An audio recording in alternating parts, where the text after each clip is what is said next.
పార్వతీపురం నియోజకవర్గ ప్రజలకు, కార్యకర్తలకు, శ్రేయోభిలాషులకు నూతన సంవత్సర మరియు సంక్రాంతి శుభాకాంక్షలు. ఇట్లు బోనెల విజయ్ చంద్ర, పార్వతీపురం నియోజకవర్గ ఎమ్మెల్యే, పార్వతీపురం, మన్యం జిల్లా. సంక్రాంతి అనగానే అందరికీ గుర్తొచ్చేది హరిదాసులు, గంగిరెద్దులు, బసవన్న తాళాలు, ఇలాంటివన్నీ కూడా గుర్తొస్తూనే ఉంటాయి. ఇదే క్రమంలో ముఖ్యంగా ఈ యొక్క సంక్రాంతిలో ప్రధాన భూమిక పోషించినటువంటి హరిదాసులు ఉదయాన్నే లేచి ఏం చేస్తారు, ఎలా వాళ్ళ యొక్క కార్యాచరణ మొదలు పెడతారు, ఎప్పటి నుంచి ఈ యొక్క దీక్షగా చేపడతారు, ఇదంతా కూడా తెలుసుకోవడానికి మనతో పాటు మాట్లాడడానికి విజయనగరం పట్టణ పరిధిలో ప్రతిరోజు కూడా ఉదయాన్నే సూర్యోదయం కాకముందే వీధి వెంబడి వచ్చి ప్రతి ఇంటింటికి వెళ్ళి లేదా అలా డైరెక్ట్గా వీధి నుంచే అలా తుంబుర వాయిస్తూ దానికి సంబంధించిన హరిదాస్ యొక్క గీతాలు పాడుతూ అలానే ఆ ఖాళీ మువ్వల సవ్వడలతో ఉదయాన్నే ప్రతి ఒక్కరిని కూడా మేల్కొలుపుతున్నటువంటి కార్యక్రమం అయితే ప్రతిరోజు జరుగుతూనే ఉంటుంది. ఎందుకంటే ఇది ఒక ధనుర్మాసం, ఇది ధనుర్మాసంలో ప్రతిరోజు కూడా ఈ యొక్క కార్యక్రమం అయితే జరుగుతూ ఉంటుంది. ఇదే క్రమంలో మనతో పాటు మాట్లాడడానికి ఇక ప్రతిరోజు కూడా ఈ యొక్క పురవీధుల్లో సంచారం చేస్తున్నటువంటి హరిదాస్ గారు అయితే మనతో పాటు ఉన్నారు. ఆయనతో మాట్లాడి ఏ విధంగా అది ఉంటుంది, ఏ విధంగా ముందుకు వెళ్తారనే ఆలోచనతో మరిన్ని వివరాలు మాట్లాడే ప్రయత్నం అయితే చేద్దాం. చెప్పండి స్వామి, జై శ్రీరామ్. చూస్తే ఎలా చూడాలి, ఏంటి ఇక ధనుర్మాసాన్ని ఏ విధంగా నిర్వహిస్తారు, ముఖ్యంగా చూసుకుంటే మీ యొక్క హరిదాసుకు సంబంధించినటువంటి కార్యాచరణ ఏ విధంగా ఉంటుంది? కొంతమంది చెప్తూ ఉంటారు హరిదాసుగా ముందుకు వెళ్ళాలంటే ఖచ్చితంగా ఒక కఠినమైనటువంటి దీక్ష పూనుకోవాలి, ముందుగానే ఇదంతా కూడా ఒక 45 రోజులని 60 రోజులని దీనికి కొన్ని రోజులైతే ఉంటాయి, ఖచ్చితంగా అవన్నీ తీసుకుంటే తప్ప అందరూ చేయలేరంటూ చెప్తూ ఉంటారు. ఏంటి ఇది ఎలా చూడాలి, ఏంటిది? ముందుగా ఆర్టీవీ ఆ ఛానల్ వారికి ధన్యవాదాలు. నేను విజయనగరం జిల్లాలో 22 సంవత్సరాలుగా ఈ హరినామ స్మరణ చేస్తున్నానండి.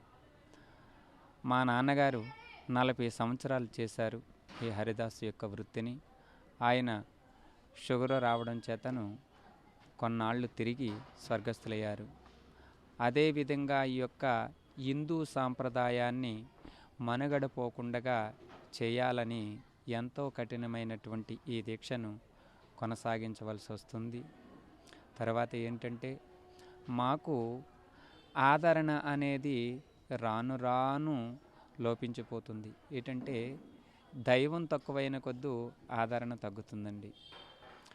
ప్రజలు అందరూ కూడా గమనించాలి, హిందూ సాంప్రదాయం అనేది గొప్ప వరం. ఇతర రాష్ట్రాలతో పోల్చుకుంటే మన హిందూ భారతదేశం ఎంతో మహోన్నతమైనటువంటి దేశంగా భావిస్తారు. మన కట్టు బట్ట ఆచారాలు అన్నీ కూడా ఎంతో సాంప్రదాయమైనవి. అదేవిధంగా మన వృత్తులు కూడా ఎవరు చేసే వృత్తిని బట్టి వాళ్ళ వృత్తుల యొక్క ప్రోత్సాహాన్ని కూడా ఇతర దేశస్తులు కానీ ఇతర రాష్ట్రస్తులు కానీ ఎంతోమంది ప్రోత్సహిస్తూ ఉంటారు.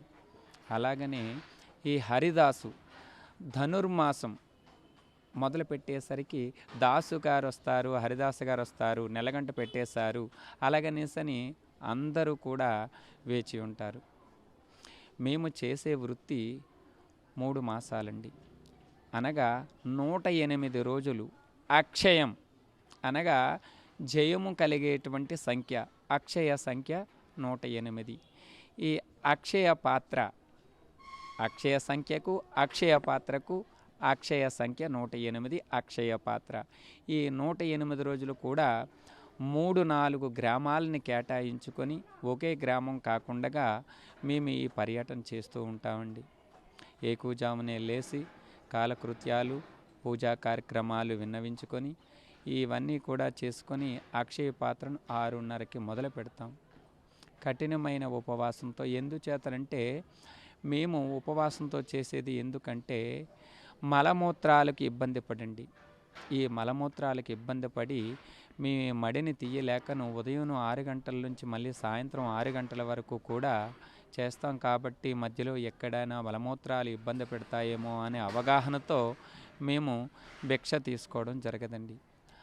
ఎవరో ఇచ్చిన అక్షయ పాత్ర నిండినప్పుడు గ్రామంలో పాలు నీళ్ళు ఏవో వాళ్ళు ఇచ్చినటువంటి ద్రవ పదార్థాన్ని స్వీకరించి మరలా ఆ అక్షయ పాత్ర నెత్తిన పెట్టుకొని పోవడం జరుగుతుంది.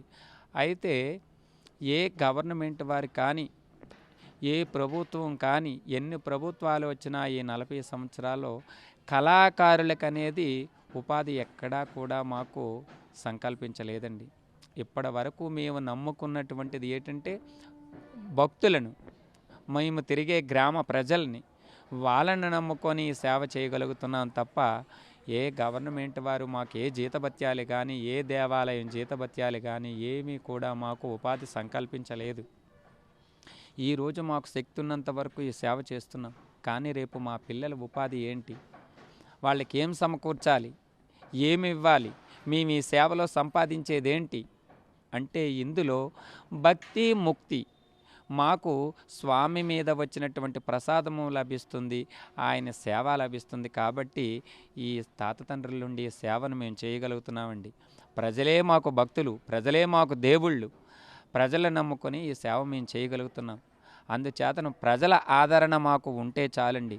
అందుచేతన అందరూ కూడా ఈ సాంప్రదాయాన్ని మర్చిపోకుండా మీరు వేసేటువంటి అక్షయ పాత్రలో భిక్ష, హరి అంటే కొన్ని పాపాలు హరించిపోతాయి, హరి అని 2 అక్షరాలు ఉండు, హరినామస్మరణ చేయు, హరిభక్తుడికైన భిక్ష చేయుగాన నీ పాపపుణ్యములు పోవు స్మరించును అని శ్రీ హరిభక్తుడు ఎప్పుడైతే అన్నాడో మీరేసేటువంటి భిక్ష మేము స్వీకరించే కృష్ణార్పణం అంటామండి. అంటే మీరు వేసినటువంటి భిక్షలో పాపపుణ్యాలు ఉన్నాయి, ఆ పాపపుణ్యాలు తొలుగుతాయండి. మహావిష్ణువు యొక్క ఈ యొక్క అక్షయ పాత్రను మేము శిరసపైన పెట్టుకొని కృష్ణార్పణమని వెళుతూ ఉంటాం. అందుచేతను ప్రజలు 50 మంది గమనించి ఈ యొక్క వృత్తి మా యొక్క హరిదాసుల్ని ఆదరించాలని మేము మీడియా ముఖంగా ఈరోజు ముందుకు రావడం జరిగిందండి. అందుచేత హిందూ సాంప్రదాయాలు, ఈ పద్ధతులు, పండగలు, సంక్రాంతి అనగా ఒక క్రాంతి, మనలో కన్నుల్లో నింపేటువంటి క్రాంతి పండుగ.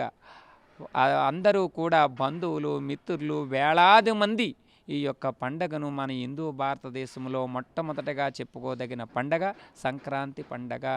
అంటే రవి మకర రాశిలో ప్రవేశించే సమయాన్ని సంక్రాంతి అంటారు. అంటే దగ్గరలోకి వస్తాడండి సూర్యభగవానుడు. అందుచేతను ఈ యొక్క పండగను కన్నుల విందుగా రైతు వారికి పాడి పంట అన్నీ కూడా సుభిక్షంగా ఇంటికి చేరే వేళ, ఈ వేళలో అందరి కన్నుల్లో కూడా ఆనందాన్ని నింపే పండుగ. ఆ సూర్య భగవానుడు భోగి నివాళులు అర్పించడం, భోగీశ్వర సూర్యదేవ అనుగ్రహం. అందుచేతను ఈ యొక్క మకర సంక్రాంతికి అందరూ కూడా మాకు భిక్షలు వేసి శ్రీమన్నారాయణ అని మేము కృష్ణార్పణం అని తీసుకువెళ్ళే ఈ భిక్షను అందరూ కూడా మాకు వేయదలిచిన వారు. మీరు మాకు వేసిన భిక్షే మా పిల్లలకు, మాకు అందరికీ కూడా ఉపాధండి. ఏ దేవస్థానం వారు కొంతమంది అంటున్నారు, స్వామి మీకు దేవస్థానం వారు జీతాలు ఇస్తారట, గవర్నమెంట్ వారు మీకు కళాకారులు పెన్షన్ ఇస్తున్నారట. అలాగని ఏ ఒక్క దేవస్థానం కానీ, ఏ ఒక్క గవర్నమెంట్ వారు కానీ మాకు జీతభత్యాలు ఎవ్వరు కూడా ఇవ్వటం లేదండి.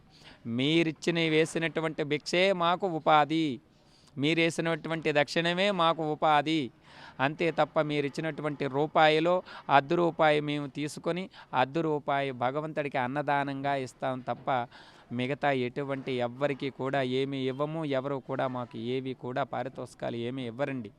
హరినామస్మరణే మాకు ఈ యొక్క దిక్కుగా, ఈ యొక్క సేవగా మేము చేస్తున్నాము. అందుచేతను భక్తులు 50 మందికి కూడా విన్నపం ఏమిటంటే మా యొక్క ఈ హిందూ సాంప్రదాయాన్ని బ్రతికించమని, కాపాడమని మేము వేడుకుంటున్నాం. అన్ని రాష్ట్రాల్లో కల్లా హిందూ రాష్ట్రము చాలా గొప్పది తల్లి. తెలుగులో న్యూస్ కి ఫాస్టెస్ట్ యాప్ ఇప్పుడు టోటల్లీ న్యూ అవతార్లో జస్ట్ 5 సెకండ్స్ లో కంప్లీట్ న్యూస్. సోషల్ మీడియాలో ట్రెండ్స్ కి one stop solution. Live TV app voice search option తో ఇప్పుడే డౌన్లోడ్ చేయండి లేదా అప్డేట్ అయిపోండి. యాప్ లింక్ డిస్క్రిప్షన్ లో ఉంది.